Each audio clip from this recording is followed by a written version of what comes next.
The destiny of America is always safer in the hands of the people than in the conference rooms of any elite. Sam Seder. They are unanimous in their hate for me, and I welcome their hatred. We must guard against the acquisition of unwarranted influence, whether sought or unsought, by the military-industrial complex. The Majority Report with Sam Seder. Ever get the feeling you've been cheated?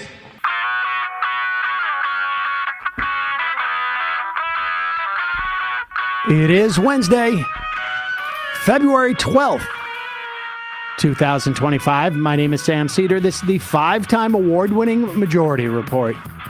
We are broadcasting live steps from the industrially ravaged Gowanus Canal in the heartland of America, downtown Brooklyn, USA. On the program today, MT Snyder, field examiner at the National Labor Relations Board and co-president the National Labor Relations Board Union Local 20 in San Francisco. Then, Sam Bagenstos, law professor at the University of Michigan, author of the Inside Outside newsletter. Also on the program today, Trump says whoopsie on inflation as it ticks up. We'll get to that later. Top officials resign as dozens of CFPB workers are fired overnight. Meanwhile, Trump signs completely unenforceable letter giving the DOGE commission permission to cut 25% of government workers. This as Musk unable to show proof of fraud to justify his fake and dodgy audits. Treasury admits that a Musk crony had temporary ability to alter their payment system. A Bush-appointed judge tells CDC and FDA to restore their web pages and data to the public. A Biden judge temporarily halts Trump's NIH grant cuts. A First Circuit panel rejects Trump's attempt to resume his spending freeze, and the USAID Inspector General is fired in the wake of a report that the IG made that $500 million worth of food aid are basically about to spoil. Republicans in the Senate begin to offer two reconciliation bills. Trump strikes out in phase one of his ethnic cleansing plan for Gaza. This as Israel breaks the ceasefire deal in blocking aid, specifically providing tents for people in Gaza. Hamas may slow hostage release in response. And D.C. Democrats are reportedly mad. Mad at all of you, mad at me, mad that voters want them to do something that is not from the Onion. All this and more on today's Majority Report. Yes, ladies and gentlemen, that last headline is true. I found it hard to believe. Richie Torres resents it. Resents it. So, listen, call Richie Torres's office right now and apologize. Do we have his number? I want you to call Richie Torres's office right now. He is a congressman from New York State. I'm going to read his quote to Axios, because you've all been very, very bad. I know a lot of people who listen to this program have probably contacted their representatives. Richie Torres from New York says, I reject and resent the implication that congressional Democrats are simply standing by passively. I want you to call him right now. And here's his numbers. 202-225-4361 for the DC number, and for the Bronx, 718-503-9610. And apologize for asking the Democrats to do something more. They have no leverage, and you're asking them to do stuff. Elections have consequences, and Richie Torres was hoping that consequence was a vacation or something. He's doing the best he can. He resents it. I resent you people. He resents the voters. Now you go and call and apologize to him right now. You've made Richie Torres upset. Unbelievable. I can't believe these people. Saw Dick Durbin also interviewed, and I was like, oh my God. What?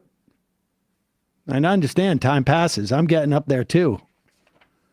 But if I'm doing this show in 20 years, or, well, yeah, it would be about, well, it would be a little bit more than 20 to get to Dick Durbin's age. But if I'm doing this show in 20 years,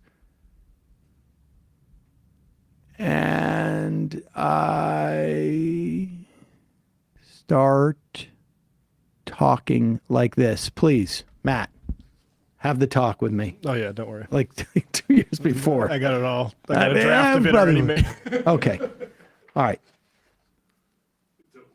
Listen, folks, I got news for you. We have no leverage. So maybe we shouldn't even talk about this stuff. Do we have politics?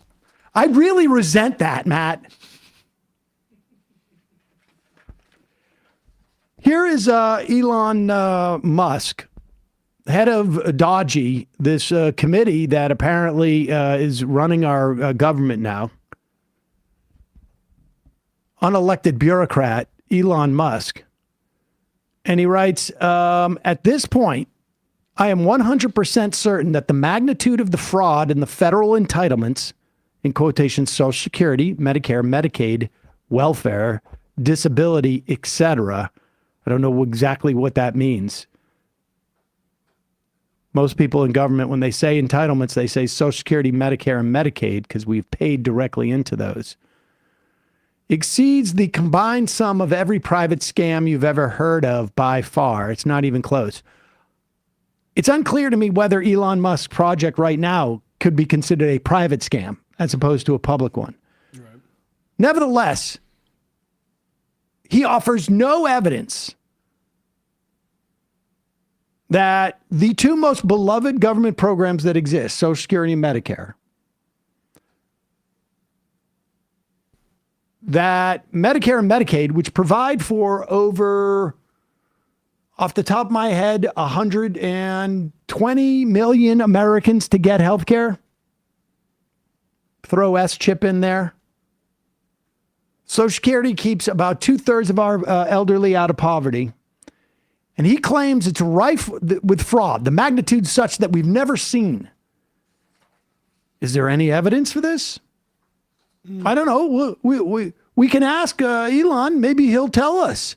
Here are, let's see if he's sitting there. I don't know why he's given like the Illuminati symbol. Do you notice that? When I came back from LA, I got a ride from a guy who's been an immigrant in this country for 3 years, from India. We were talking. He's a Trump fan. And the reason why he's a Trump fan is because they're with the Illuminati. And I'm like, what?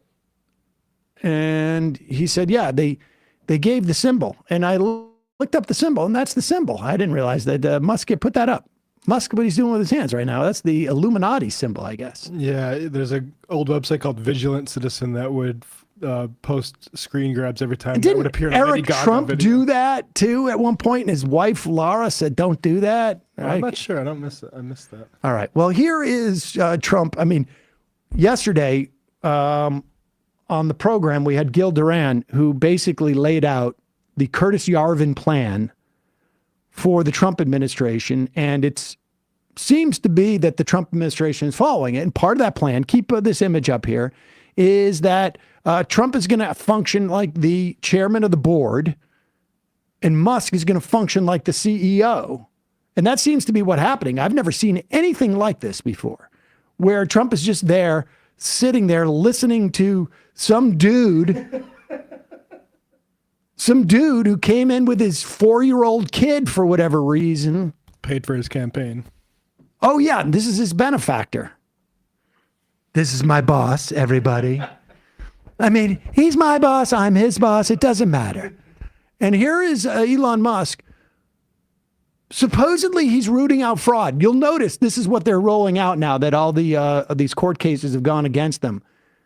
They're rolling out this notion, all we're doing is an audit, and all we're finding is fraud, except for there's no evidence of fraud, and there's no evidence of even they're taking an audit. Good. Mr. Musk, the White House says that you will identify and excuse yourself from any conflicts of interest that you may have. Does that mean that you are in effect policing yourself? What are the checks and balances that are in place to ensure that there is accountability and transparency? Well, we actually are trying to be as transparent as possible. In fact, we post our actions to the DOGE handle on X and to the DOGE website. So all of our actions are maximally transparent. In fact, I don't think there's been, I don't know of a case where an organization has been more transparent than the DOGE organization. So, you know, and the kind of things we're doing are, I think, very, very simple and basic. They're not, you know, what I mentioned, for example, about Treasury, just making sure that payments that go out, taxpayer money that goes out, is categorized correctly, that the payment is explained, that organizations on the do not pay list, which takes a lot to get there, that actually are not paid, which currently they are paid. These are not individual judgment decisions. These are about simply having sensible checks and balances in the system itself to ensure that taxpayer money is spent well. Okay, let's go over what he said here. First off, DOGE is an organization, not an agency now. Now, I don't know what what does that mean? It's just some type of it's like a consulting firm that's been brought in? Right. And it's maximally transparent. Everything they're doing is transparent. So when he says we're looking at Treasury payments that are being paid to people on a do not pay list, which is happening, he says, I mean, I think we can all agree, that's a bad thing. Let's take a look at the DOGE website, doge.gov, and get a look at all of the transparency that is there to tell us about this fraud that he's found and all of these payments going to places that are on the do not payment list. And I would imagine all the other fraud that they're going in and firing all these other people for. Let's take a look at it. Okay. Can we see let's see the full screen so we can know that we're going to the menu bar there. Let's see the menu bar. Exit full screen. No. I want to see the menu bar. The URL bar. Can we see that on there? Okay. Okay. Okay. So it's an official website of the United States government. Will you click, please, on the Department of Government Efficiency? That must be what you have to do.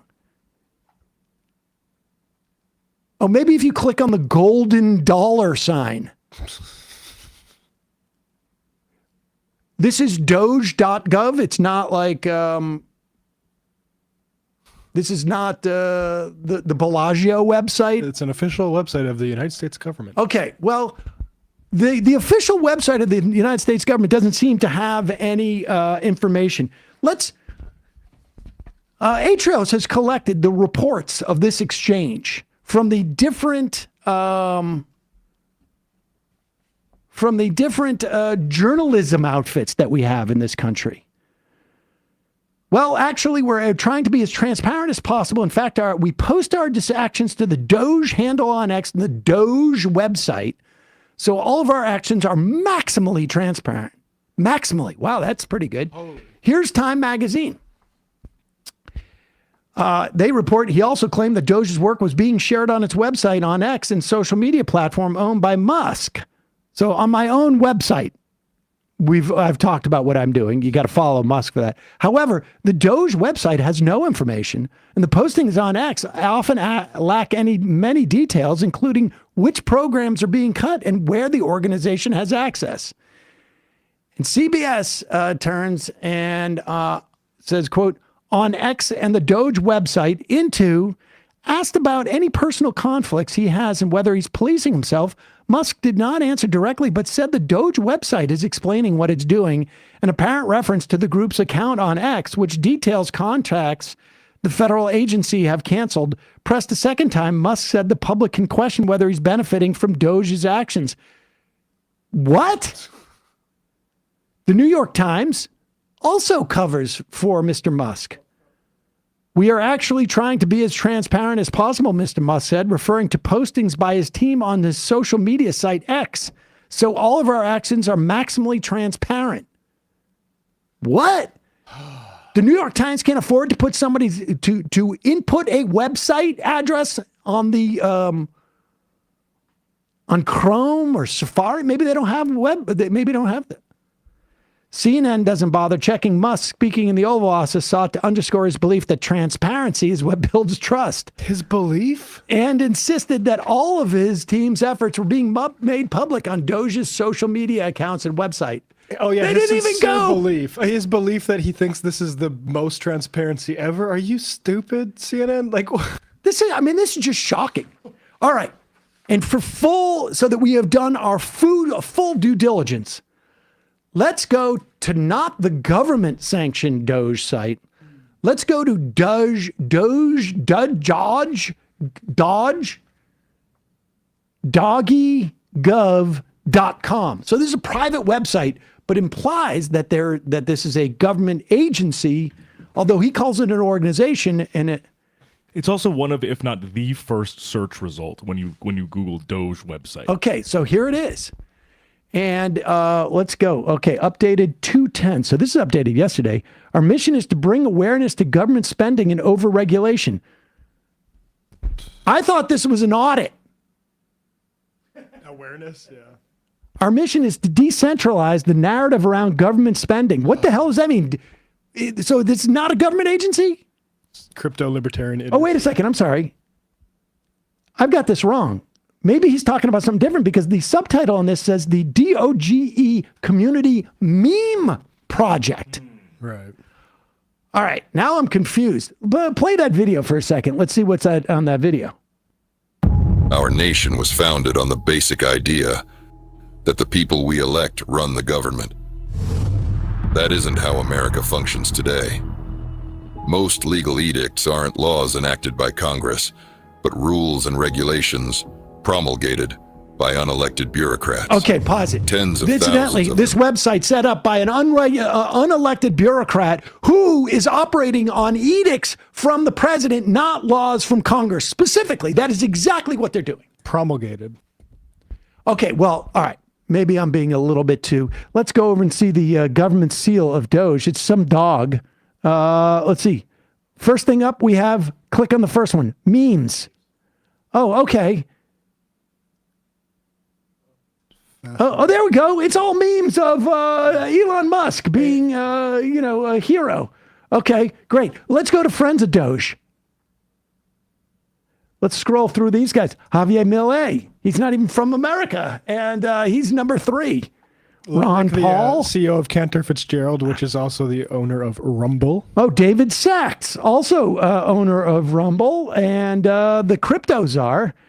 Chamath Palpatine, another Facebook crypto scammer. Bill Ackman, Mark Andreessen. Oh, Travis Kalanick, the Uber founder, who had some interesting, I believe, surveillance of a journalist issues. Oh, the Coinbase guy who was complaining about the Consumer Financial Protection Bureau. Joe Rogan, podcast.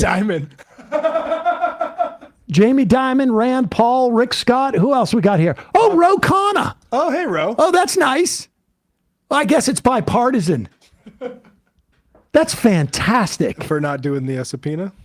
That is really fantastic. I wonder how you get to be a friend of Doge on the meme coin thing. All right, let's go back over. We've seen Friends of Doge. Debt tracker. Oh, well, this is helpful. Okay. There's a graph. Spend tracker. Okay, there's a graph. All this information was already available. Of course. This all comes from somewhere else. Data from fiscal data. I don't know what fiscal data is. Is that an organization or that's just fiscal data? Oh, there's a merch thing. Hold on. Let's check out the merch. Okay.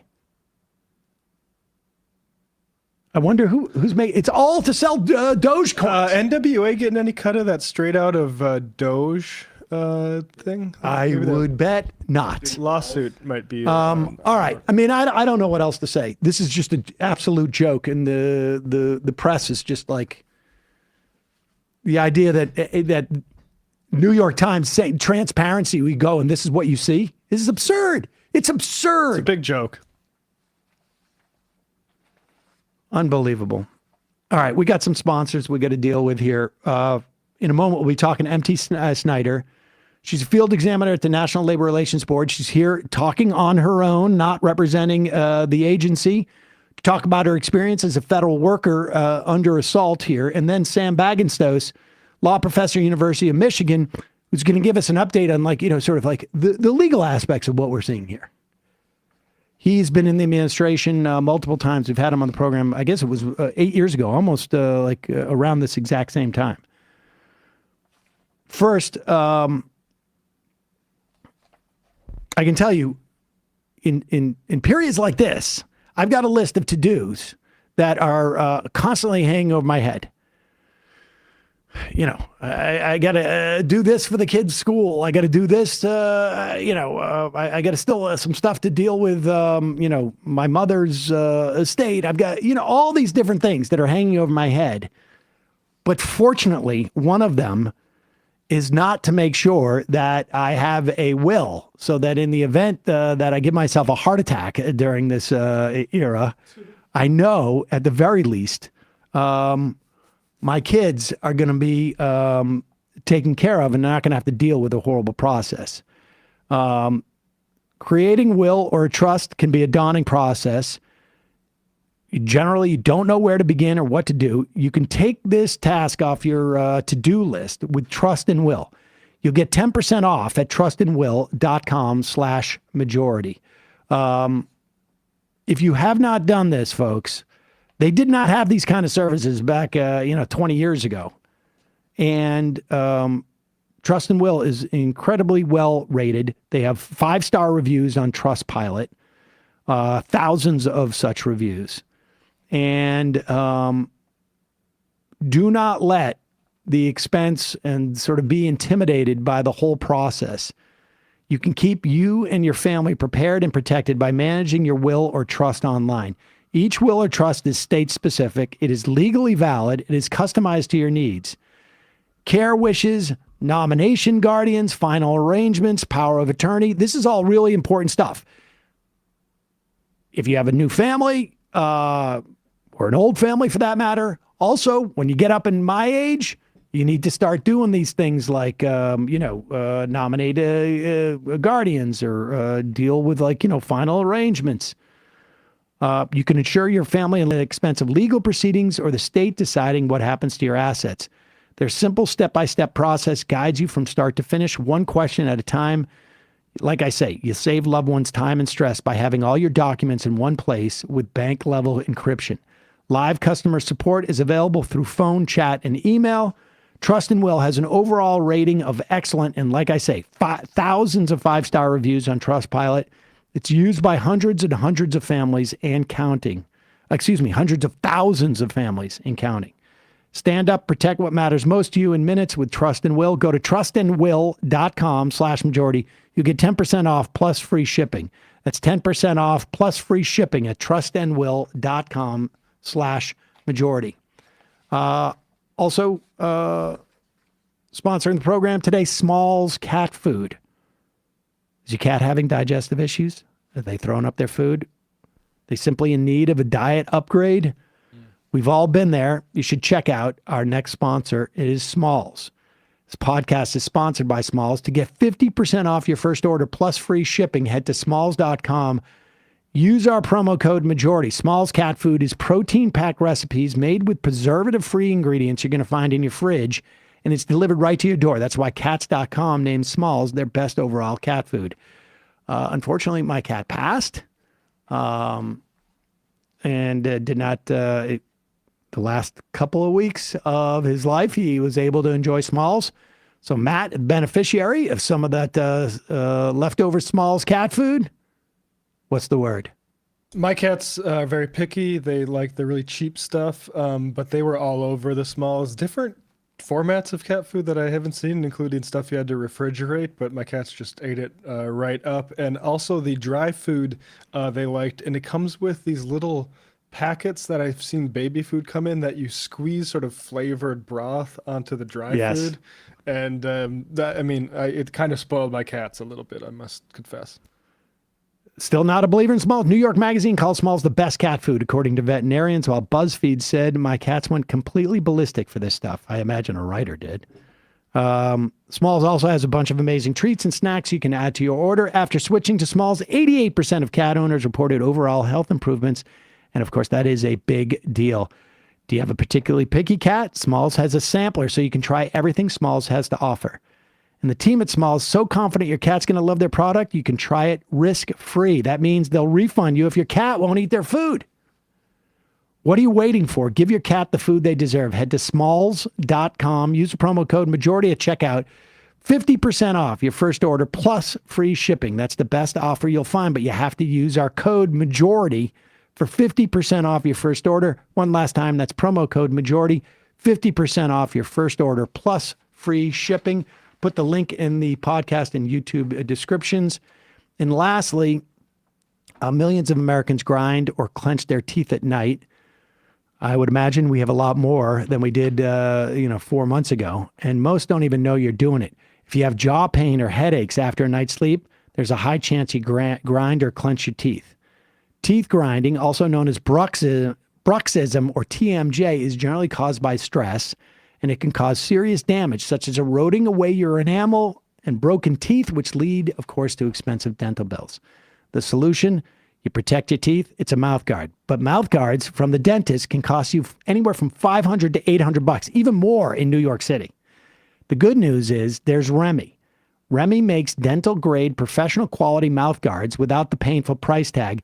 They're up to 80% cheaper than you'll pay at the dentist, and they don't require you to visit a dental office. They got a very simple process, Remy does. They send you an at-home impression kit to create molds of your teeth. You send them back to Remy. Remy's dental team will make your custom fit guards and send them right back to you. Remy's guards are so comfortable to wear that most customers forget they're even wearing them. They have a 45-night satisfaction guarantee. You can try it risk-free. You'll sleep better, and you decide it's the perfect fit. If not, Remy's got you covered. I am getting, retainers from Remy.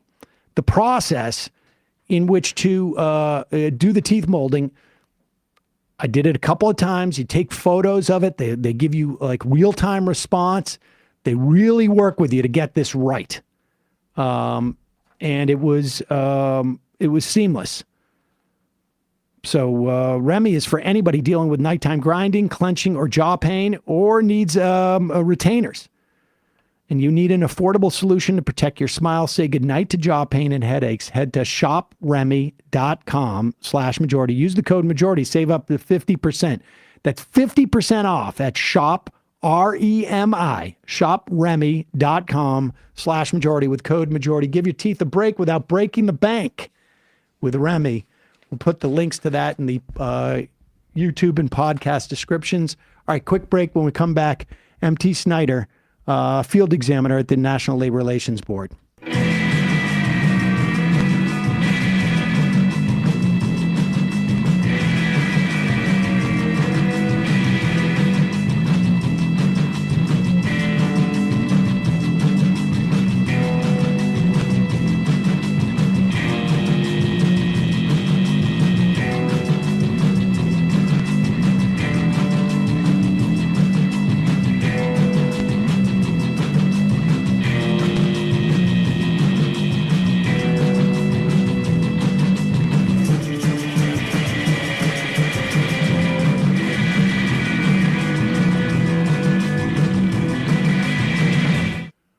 We are back. Sam Seder on the Majority Report. Emma Vigeland off today. I want to welcome to the program MT Snyder, field examiner at the National Labor Relations Board, co-president of the National Labor Relations Board Union, Local 20 in San Francisco. I know you're here speaking for yourself and not for your agency, to the extent that the agency exists at this moment.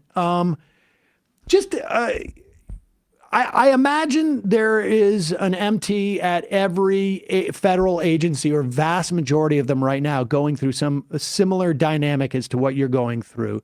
But give us a sense of what's happening specifically at the National Labor Relations Board, and then what your union is doing about it. And then we'll broaden it out a little bit. Absolutely. So exactly as you said, I'm speaking in a personal capacity. I'm not speaking for the National Labor Relations Board or the U.S. government, but as a federal worker whose livelihood, whose job is at risk and is under attack by what DOGE is doing.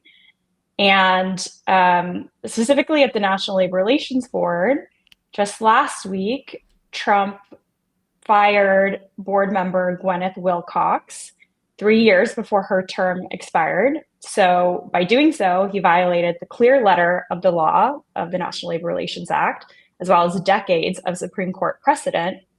And as a result of this, the National Labor Relations Board now lacks a quorum. So labor law enforcement is effectively halted across the country. So that's what's going on at the National Labor Relations Board. Did Trump even cite cause for firing this commissioner? Because it's never happened in 90 years, the existence of the board. Did he cite any cause, or was it just, you're gone? No cause cited. Okay. I just wanted to make that clear. And all right. And so what is the union doing? And I assume you, as a federal worker, received a buyout proposal. So I wouldn't call it a buyout.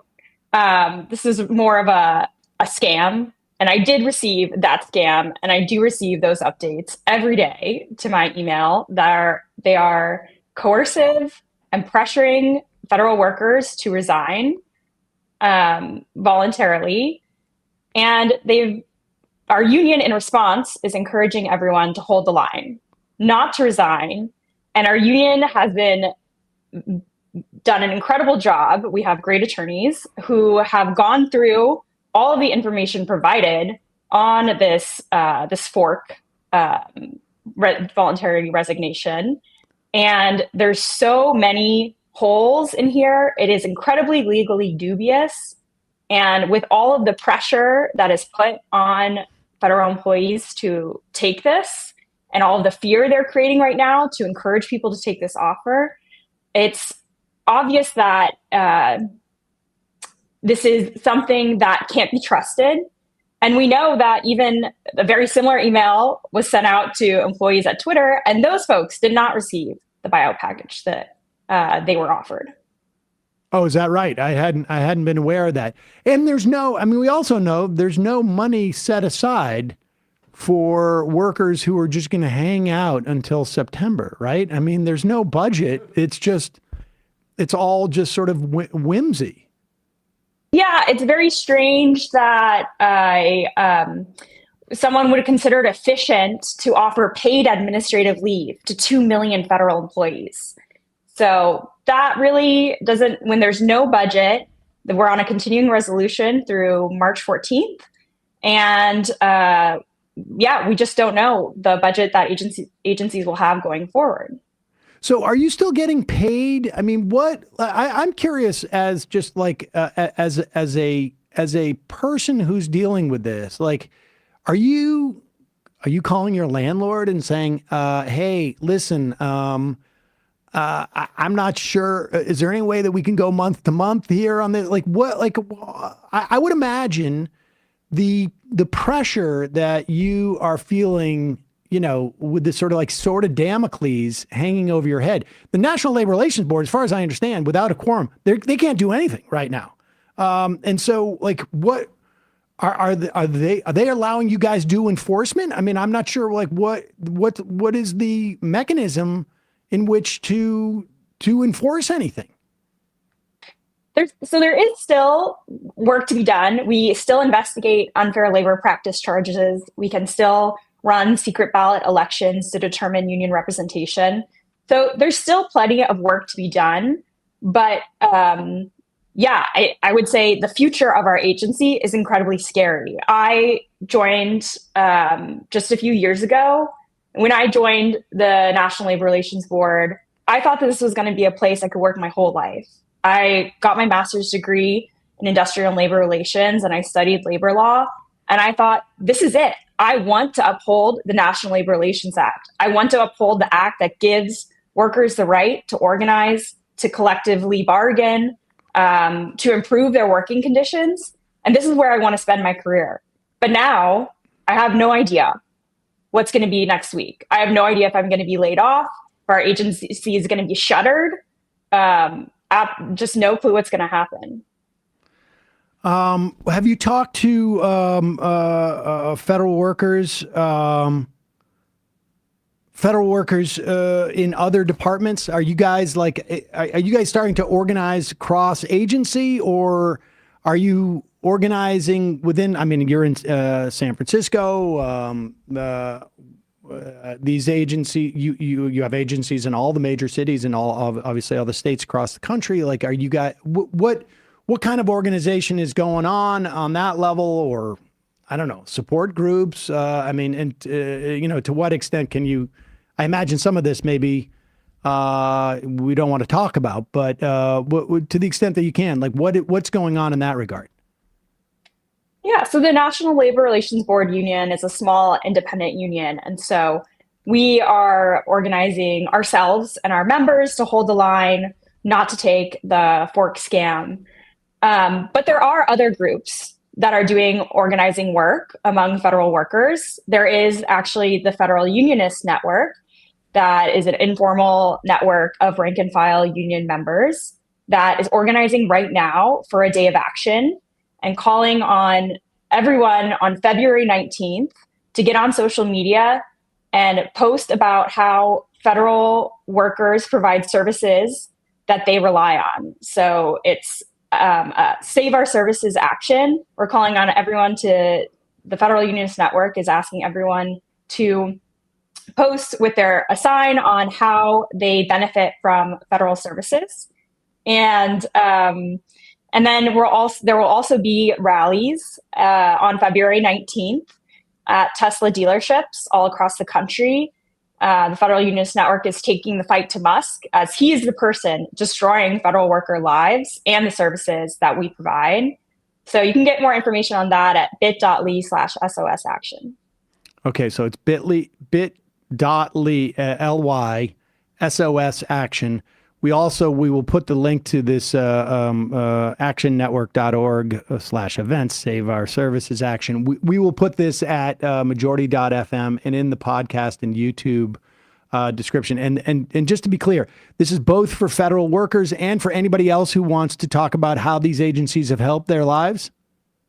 Exactly. Yes. We need everyone to be speaking out right now because they won't stop unless we stop them.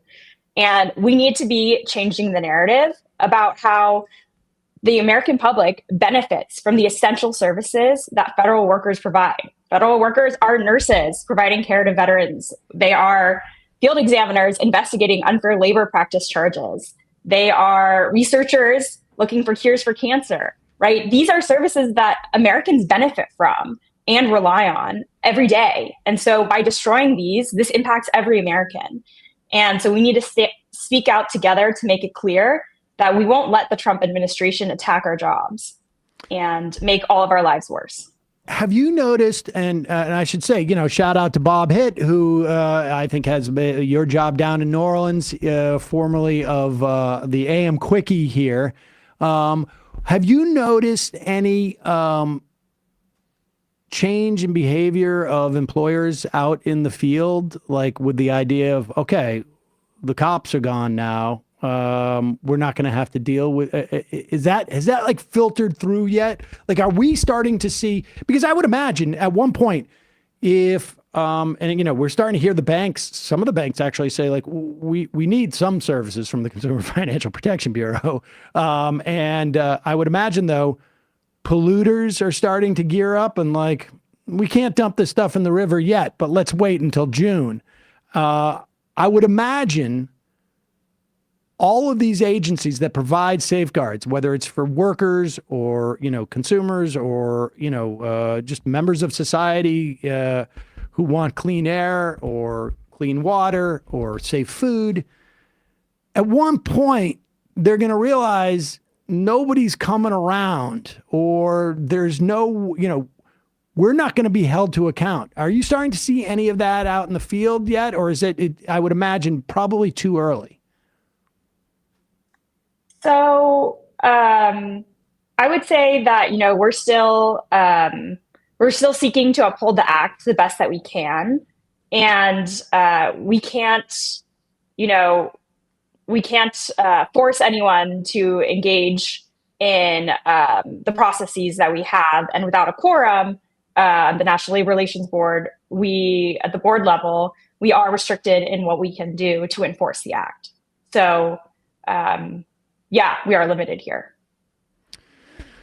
All right. Well, MT, we will put that link in there. Good luck to you guys. I'm sorry all of you are going through this. And hopefully the courts or maybe we'll see some Democratic lawmakers come up and actually help in the argument that you guys are trying to make, that the federal government provides services and basically holds people accountable for infringing upon their rights. MT Snyder, field examiner at the National Labor Relations Board, here speaking on her own personal behalf, and co-president of the National Labor Relations Board, Union Local 20 in San Francisco. Thanks so much for your time today. Really appreciate it. Thank you. Okay, folks, we're going to take a quick break. When we come back, Sam Bagenstos, law professor at the University of Michigan, author of the Inside Outside newsletter.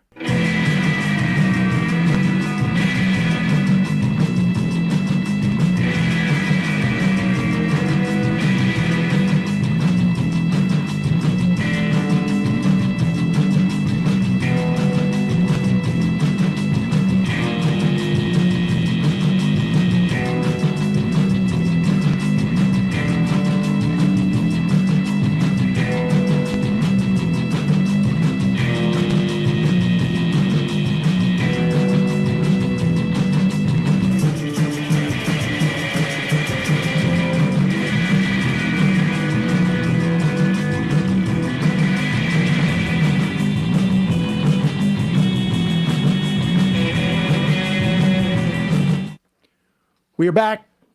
Sam Seder on the Majority Report. Emma Vigeland is out today. It's a pleasure to welcome back to the program Sam Bagenstos, law professor at the University of Michigan, author of the Inside Outside newsletter. Sam, welcome back to the program. I don't know if you remember. I remember our interview very, very honestly. It is one that I've thought about many, many times over the years. It was about 8 years ago in December when we were anticipating the first Trump administration. And I wanted to talk to you because you had served in both, if I remember correctly, the Clinton DOJ, I think it was, and then in the Obama DOJ.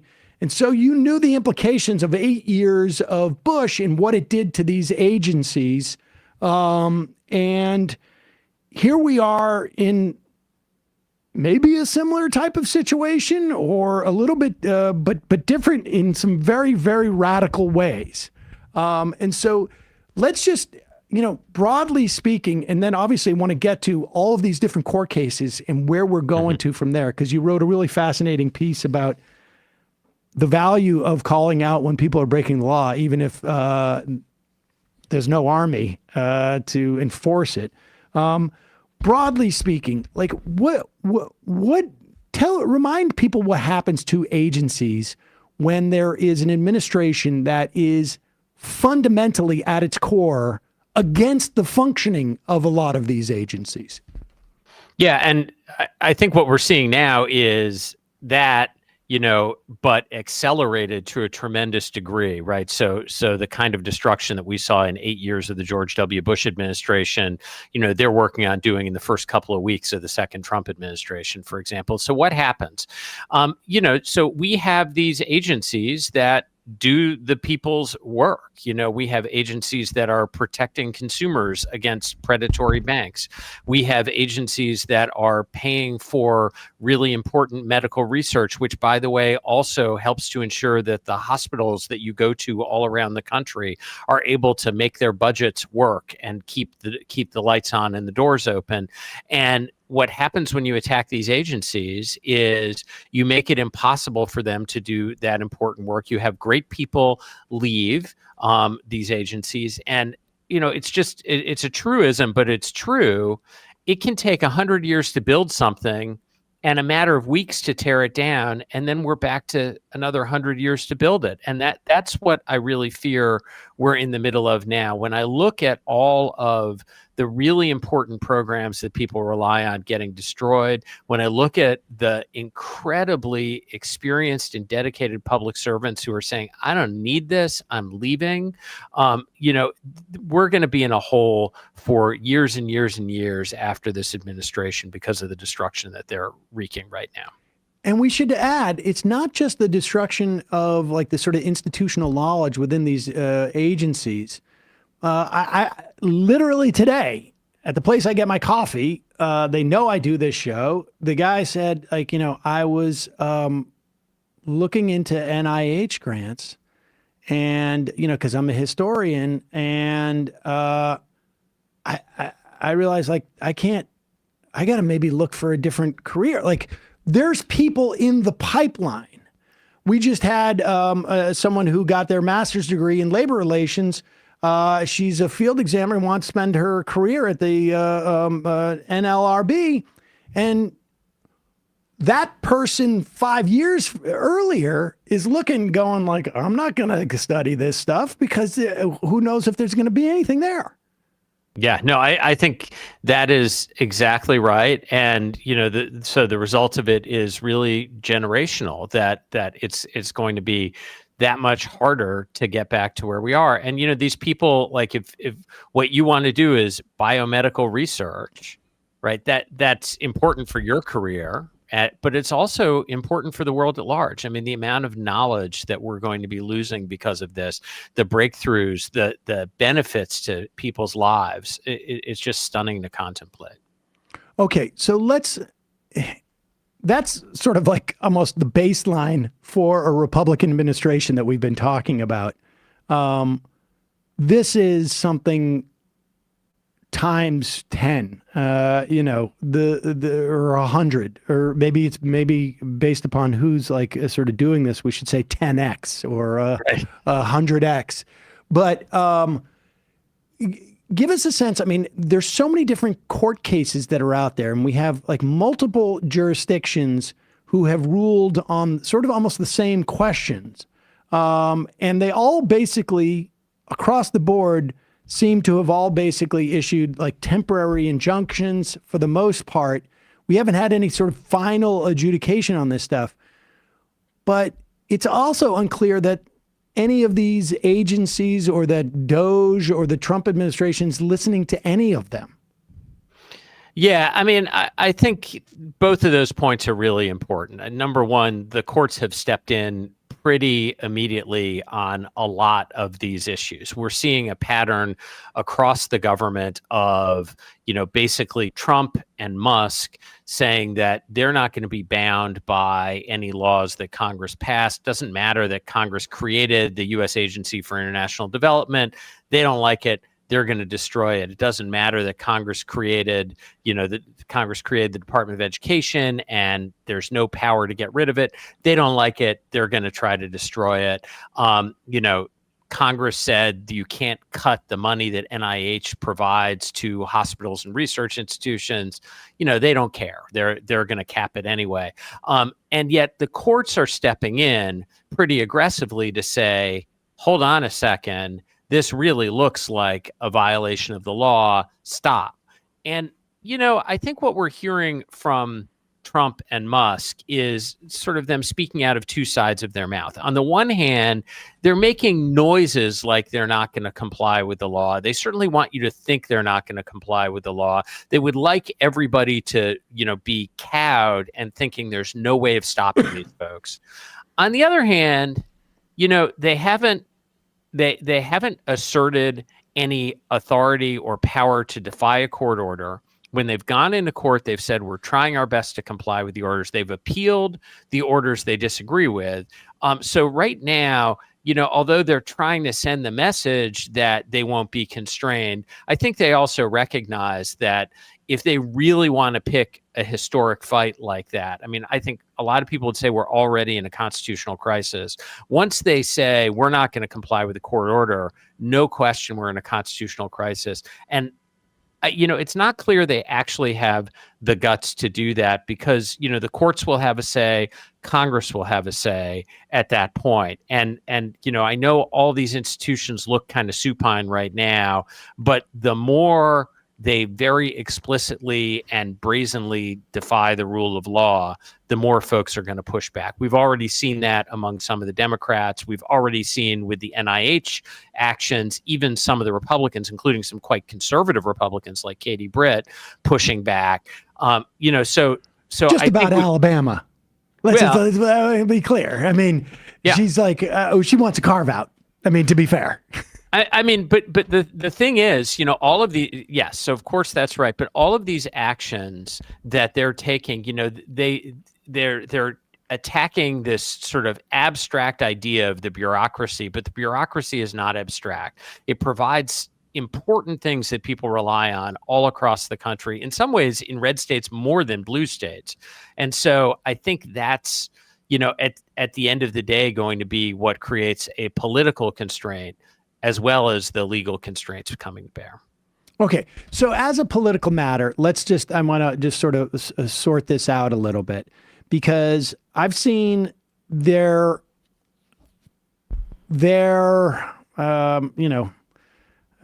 propaganda machine is out there basically for the most part. You do have like Vance and a couple other people saying like the courts have no business doing this. And then they also say almost in the same breath, because all we're doing is auditing, right, which is, of course, not what they're doing. So they're sort of like, that's showing some weakness. And I wonder, like, what is it that do you think? Is it just the fact that, like, at one point, the rubber actually meets the road and this impacts people's lives? Katie Britt may not care what's happening in, some other state, but the largest employer in her state is about to lose a huge amount of its ability to employ people. And so she's sort of saying, well, but Alabama doesn't count. But is it, do you think, I'm surprised that they don't have a legal strategy that they haven't deployed already, because this is a plan. Trump was out there talking about that the Impoundment Control Act, 1974, and then I guess there were also like Train v. New York. There were Supreme Court cases that sort of reinforced the Impoundment Control Act, which basically says, like, when Congress says you need to, we appropriate money, we're not saying you can't appropriate more than this. We're saying we want you to appropriate this amount of money, period. That's it. You don't get to choose.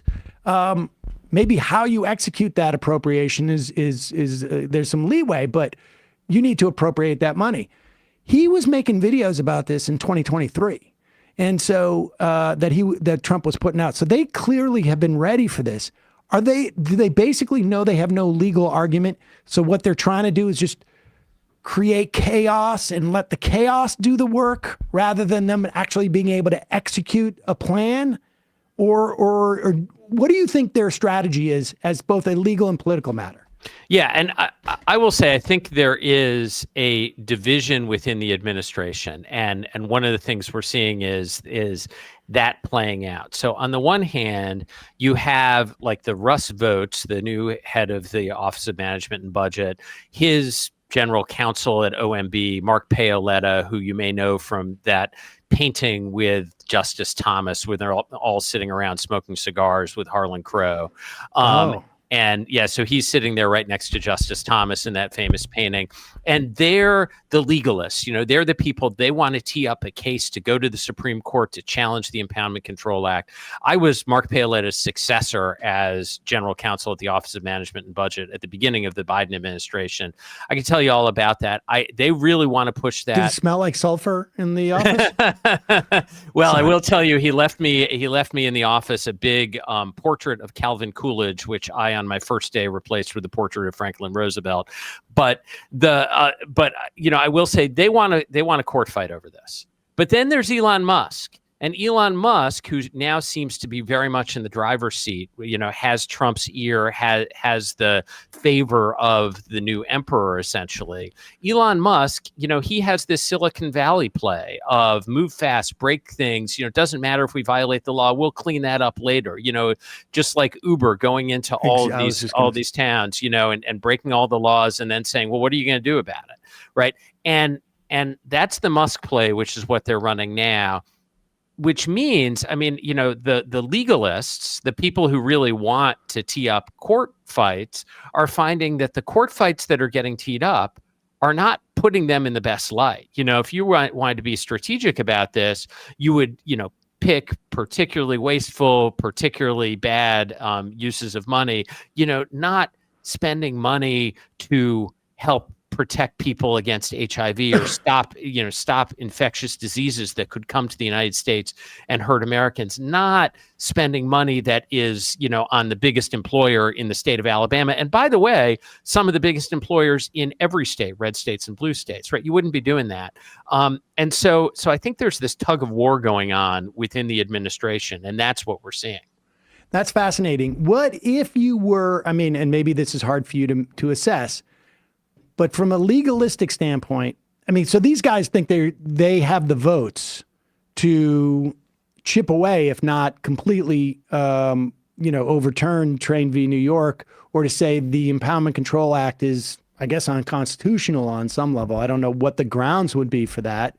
It's pretty explicit, but maybe it's the word appropriate, and maybe they would start to say like, well, I can't force you to spend every dollar I give you. I can give it to you, but I can't force you to spend it. Maybe that's the argument that they would have. What agency would you have picked if you were in that painting with Russell, with Harlan Crow? What agency would you have picked? Like, what would have been the case that you wanted to bring, rather than the sort of like almost chaotic array of cases that are there? Yeah, I think if putting my sort of evil, bizarro Sam hat on, I think what I would do is try to find, some particular program that, some kind of corporate welfare that everybody left and right would agree is wasteful, that Congress appropriated money for, that clearly seems to be a bad use of money, and say, we're not going to do this. You might remember when the line Medicare item Advantage. Yeah. Right. Well, of course, we have a new head of CMS, Dr. Oz, who loves Medicare Advantage.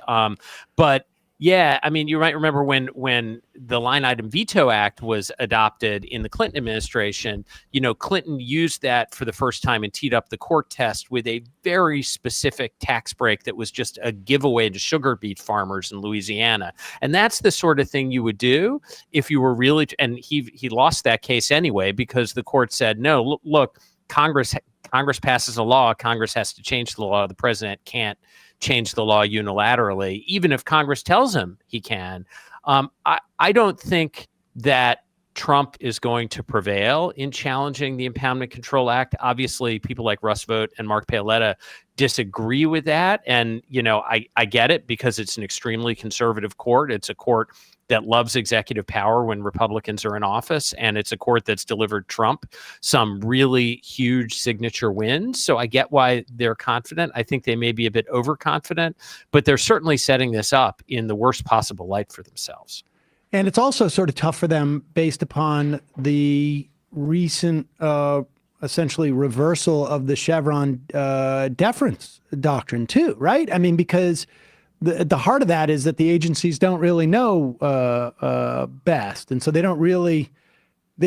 Congress would need to tell them not to cut as well. I mean, or to cut rather. I mean, that seems to cut against them too, right? Just is it like a general, or does the Supreme Court not really care about that level of consistency? Well, I mean, it is a very conservative Supreme Court, and they've found, the ability to be, I'll just say, very supple in their reasoning and distinguishing various cases. But you're absolutely right that there would be a tremendous tension, if not outright inconsistency, between the way they've been talking about we have to assert the primacy of Congress here. Presidents aren't kings. Presidents don't get to act on their own inconsistent with Congress. And then they would say, oh, but by the way, the power of the purse, which is the very first congressional power listed in the Constitution, which comes from the practice in Great Britain, something that the founders of the Constitution really cared about, giving Congress the power of the purse. Yeah, that doesn't matter so much. The president can just override it. I think that will be hard for them to do. I'm not saying you won't find conservative justices who will do that, but I have a hard time counting 5 votes for them on this, but we'll see. I mean, it's a court that certainly delivered Donald Trump some big wins before. So if their legal if they're not pursuing the legal strategy, what is your assessment? And maybe, who knows, because maybe you need to take a certain amount of ketamine to fully understand the strategy that Musk has. But what is your sense of like what his strategy is? I get the Uber analogy. That's the first thing that came to mind as you were saying that. Like, we're just going to go in and break law. But they had a very specific narrow agenda, right, in terms of which law they wanted to break and where they knew.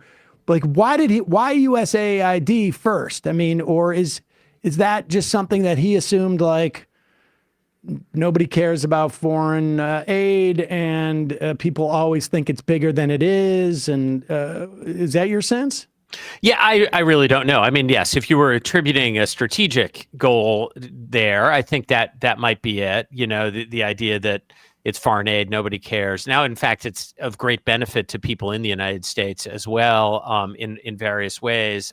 And I think they might have miscalculated there, but maybe that's what they were thinking of. I think it's also clear there's just this animus that Musk personally has toward USAID, and that has kind of grown up on the right. The language about post-apartheid South Africa oppressing white Afrikaners that we've seen from the White House, including this sort of bizarre thing, we're against all refugees except we want to take in all white Afrikaners from South Africa.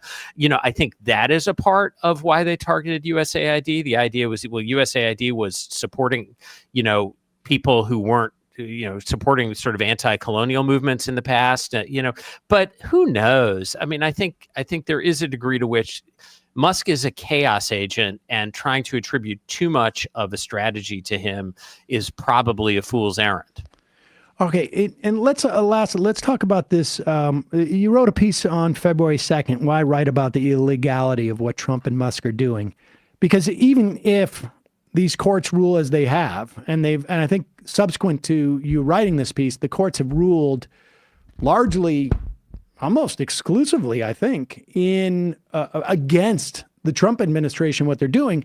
And like I say, we have different areas where it's unclear whether the Trump administration is listening to these courts, even though they're not necessarily, at least within the courts, challenging the court's jurisdiction here, I guess.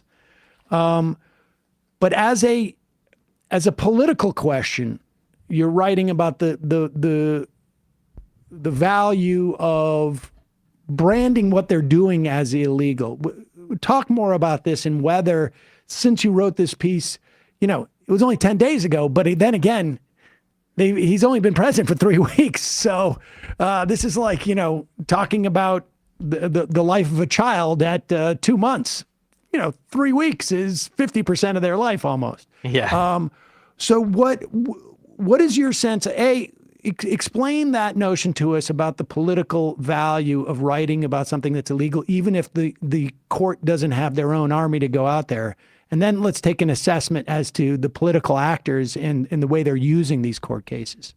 Yeah, absolutely. I mean, so first of all, what I want to say is the value here is not that courts are going to save us from Trump. I mean, ultimately, the solution to Trump is a political solution. The question is, how does talking about this in the language of the law matter? And I think it matters for this reason. When we talk about the law, it's not an abstract thing. What the laws are that Trump is defying is acts of democracy. It's our democratic constitutional system acting in the best way it can, coming together and saying, we want to fund these particular kinds of projects. We want to have a Department of Education because education really matters. We want to have foreign aid because that matters. We want to pay for and promote basic research through NIH because that really matters. And, we come together as a community, as a democratic polity. Congress passes a law, the president signs it. Another president comes along and says, yeah, I don't like that. That is not just something that is, technically a problem. That is something that flies in the face of basic democratic premises and also subverts the decisions that we, the people, have made. There was an election. Trump got more votes than the other candidates. He won the election. That doesn't mean he gets to undo the democratic decisions that have been made over time any more than any other president gets to. And I think that's important. I think it's also, and I think it's important to make that point. These are not just sort of ordinary politics, kind of grubby back and forth kind of arguments. I think it's also important that when you have these violations of law, that can be a rallying point around which people can organize. That can be something that people can point to. That can be something that can be used to hold to the fire the feet of people in Congress who might be able to do something about it. We have a government funding deadline that we're about to hit in just under a month. And at that point, the Republican Party is probably going to need the votes of some Democrats to keep the government open, and the Democrats have some leverage in Congress, even though they're a minority party. Understanding that what Trump is doing is violating the law on a massive scale, hopefully can give them some fortitude to demand that if we're going to help you keep the government running, you're going to do these things to stop violating the law. And of course, there are times when courts are going to step in and stop particular discrete violations, but all of it is part of making the case that this is an administration that is subverting democratic decisions in ways that cause real harm to people all over the country. We just spoke to a field examiner at the National Labor Relations Board. She was on not representing the agency about the organizing that federal workers are doing. And they've set up a site where people can go and provide both testimony as to how these agencies help them and whatnot. You mentioned that the Democrats have leverage here, which is literally the opposite of what the minority leader in the House, Hakeem Jeffries, said the other day. He literally said at a press conference, "We have no leverage." And now Axios is reporting that folks like Richie Torres are literally resent how much they're hearing from their constituents about you need to be doing more. Give me your sense of because like you say, the odds are stacked here, but these court cases are not just court cases and not just legal proceedings. They are political bludgeons if somebody picks them up and starts to use them. And, this person we had on from the National Labor Relations Board said our commissioner was fired illegally. Never happened before. 90 years, fired without cause, can't do that. She had 3 years left in her term. And I'm seeing some members of Congress get out in front of the Consumer Financial Protection Bureau, some, getting out in front of the USAID. But overall, as a cohesive political party, are you seeing stuff from the Democrats that suggest, Chuck Schumer's out there saying, we just got to wait. He's going to make a mistake. It seems like the mistakes have been made.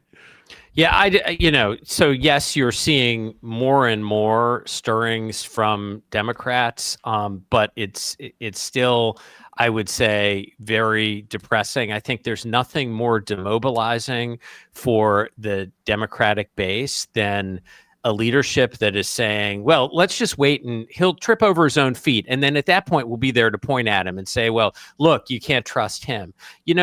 That's not what Republicans do when Democrats are in office. I was a political appointee in the Obama administration. I remember it very well. Obama was an extremely popular president when he was elected.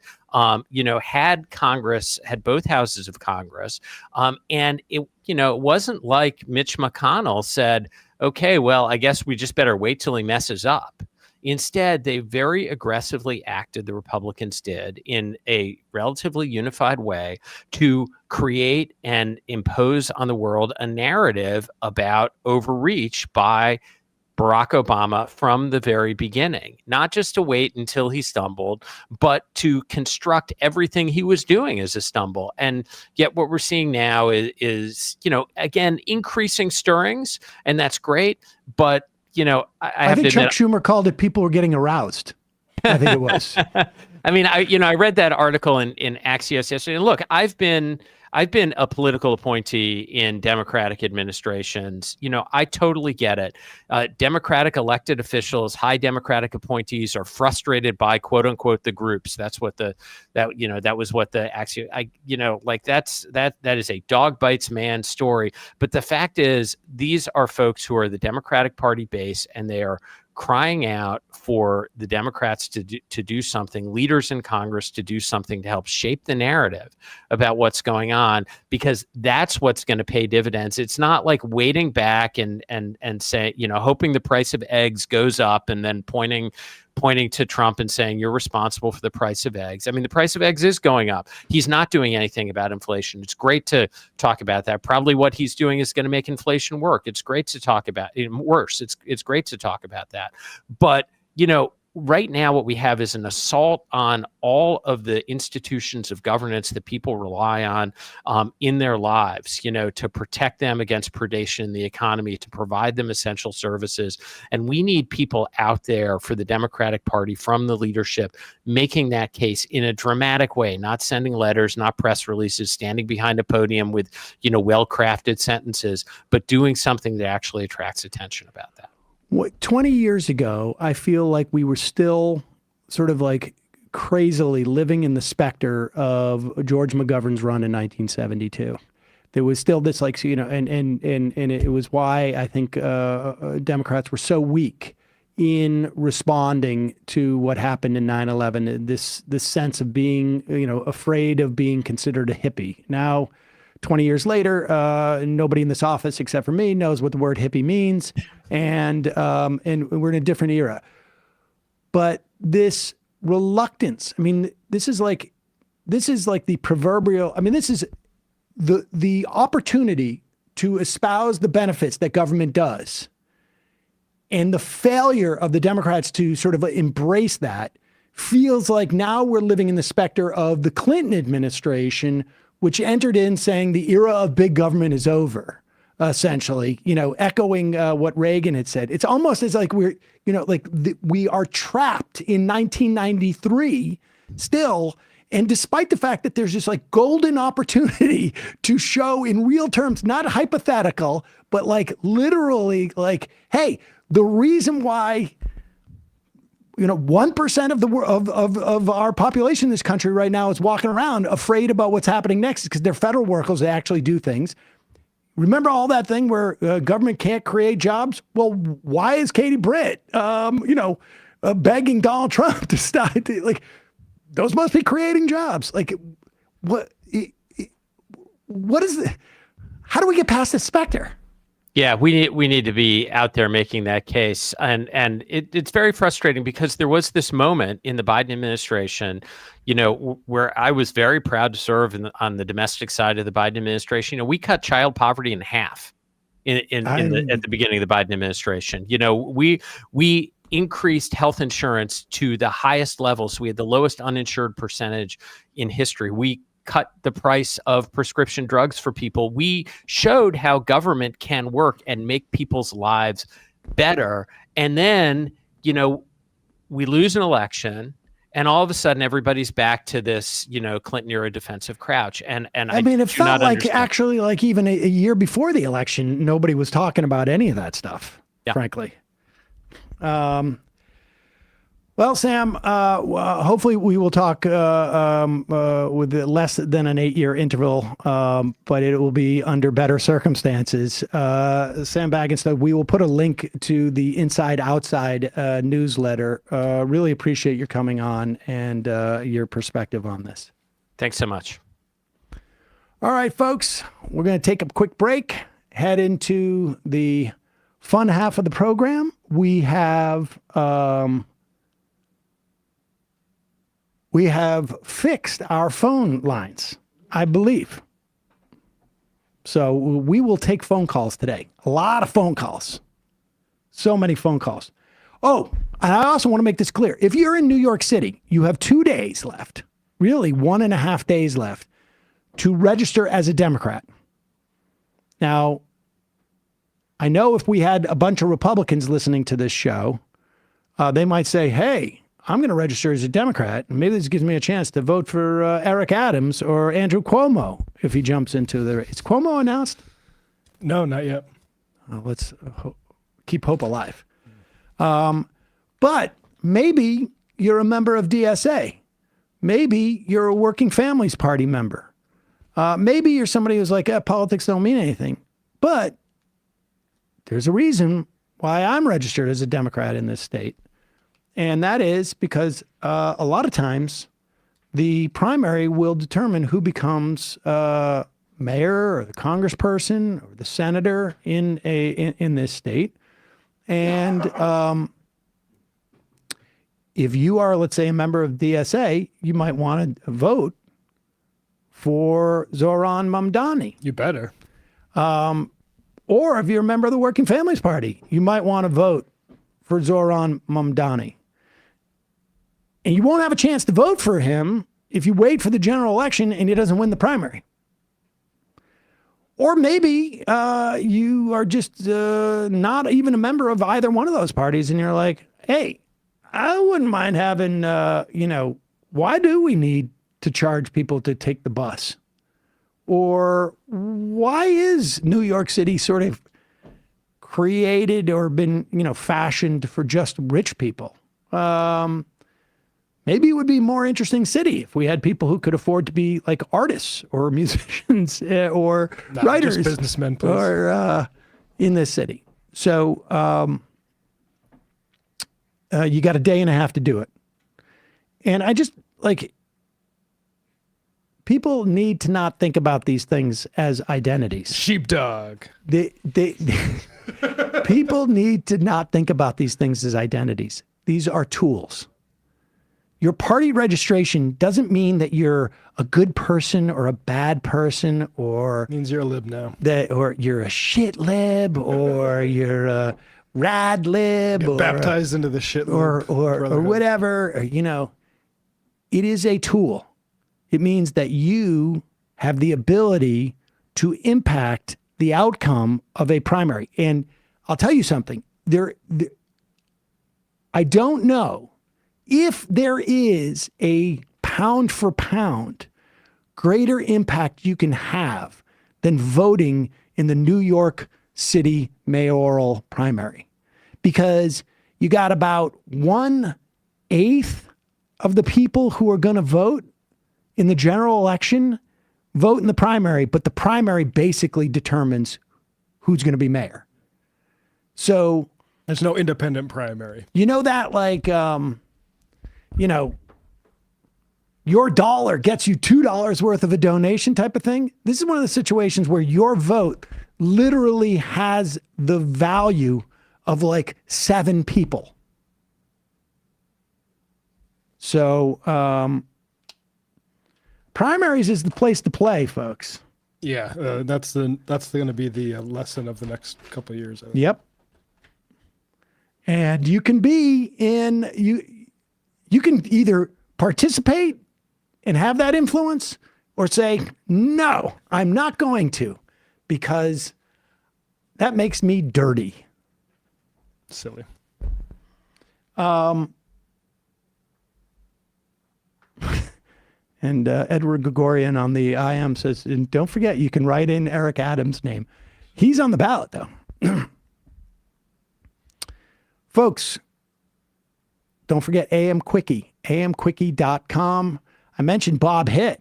Bob, we should reach out to Bob and see how he's doing. The National Labor Relations Board. He works for them down in New Orleans. He was a former writer with the AM Quickie. Right now, we have 2 amazing writers, Corey Pine and Jacob Silverman. You can check out the AM Quickie 3 times a week for free. If you want to get it 5 times a week and support their work, you can become you can sign up for a subscription for that. But 3 times a week for free, more than ever, an incredibly valuable resource, amquickie.com. Also, a great resource, our Discord. People are organizing there. We're going to need this more than ever. I was walking in today. I saw a dude downtown, like walking around in a National Guard uniform. And I was like, where do I go? And if I start seeing ICE guys here, where do I go? Like I hop on Twitter, hashtag it's icy out here. Be careful as you're walking around on Fulton or whatever it would be. We're going to have to start doing stuff like this without a doubt. So majoritydiscord.com. Also, if you listen to the show on a multiple basis, I don't know, you could also support it if you listen to it once a week. That's 4 times a month. That's like an average. That's a typical show. Become a member. Support us. Join the Majority Report. Join the MajorityReport.com. Is that what it is? Join the MajorityReport.com. Become a member. You get to I Am the Show, and sometimes there's other benefits. But you get the free show, free of commercials. Get the fun half. What's happening on ESPN, Bradley? Tomorrow on ESPN, Emma and I will figure out who ultimately won our yearly NFL Picks Challenge and to determine who will undergo a punishment, which is most likely going to be consuming a lot of this really vile-looking sour candy that Kowalski sent to the office. So we will determine all of that tomorrow. YouTube.com/ESPN show at 4 p.m. tomorrow to check that out. And go to that website also if you want to check out our prior streams and clips as well. Matt, Left Reckoning. Yeah, Left Reckoning last night we had Kylie Chung on of Jezebel talking about all the different assaults on abortion rights, including the criminalization of pills through the cross state lines, how minors are having to travel out of Texas to get abortion and reproductive health related care, which is often abuse victims. Check that out, patreon.com/Left Reckoning. Kylie does a lot of great work. Cosmo Possum. Any chance the interview from today with the NLRB rep can be posted to the YouTube page ASAP? I'm a federal union rep, and it would be useful to share with our members, BUEs, and thank you, Solidarity. Will you let Dorsey know? Yeah, we'll put that up as ASAP. See you in the fun half.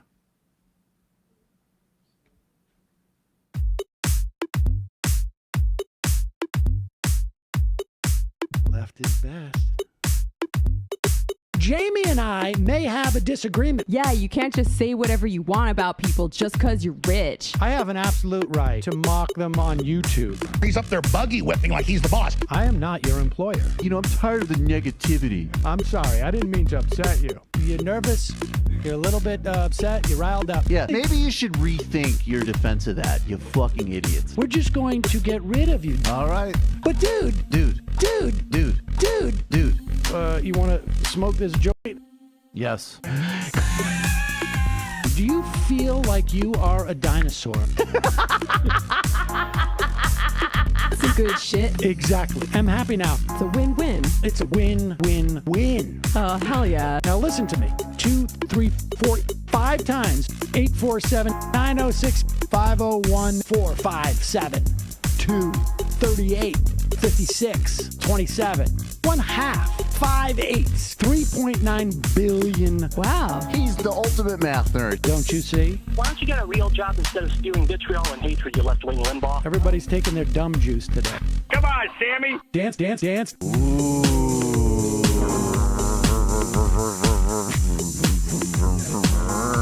Rand Paul. I had my first post-coital scene with a woman. I'm hoping to add more moves to my repertoire. All I have is the dip and the swirl. Fine, we can double dip. Yes, this is a perfect moment. No. Wait, what? You make under $1 million a year. You're scum. You're nothing. Excuse me? Fuck you, you fucking liberal elite. I think you belong in jail. Thank you for saying that, Sam. You're a horrible, despicable person. All right, gonna take a quick break. I want to take a moment to talk to some of the libertarians out there. Take whatever vehicle you want to drive to the library. What you're talking about is jibber jabber. Classic. I'm feeling more chill already. Good. Donald Trump can kiss all of our asses. Hey, Sam. Hey, Andy. You guys ready to do some evil? Hitler was such an idiot. That guy might be a Nazi. Agreed. No. Death to America. You. Yes. Wow. Wow, that's weird. No way! Unbelievable. This guy's got a really good hook. Throw our hands up. Ooh. Wow. But Sam, I gotta get off. No worries. Let's. I want to just flesh this out a little bit. I mean, look, it's a free speech issue. If you don't like me, Hey, shut up! Thank you for calling into the Majority Report. Sam will be with you shortly.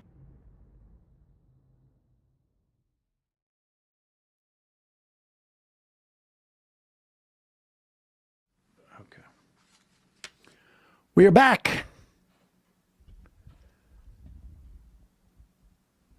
Sam Seder. The Majority Report, Emma Vigeland out today. Drunk president says, interesting they chose to register dogegov.com when the domain doge.com is available for the purchase price of $10 million.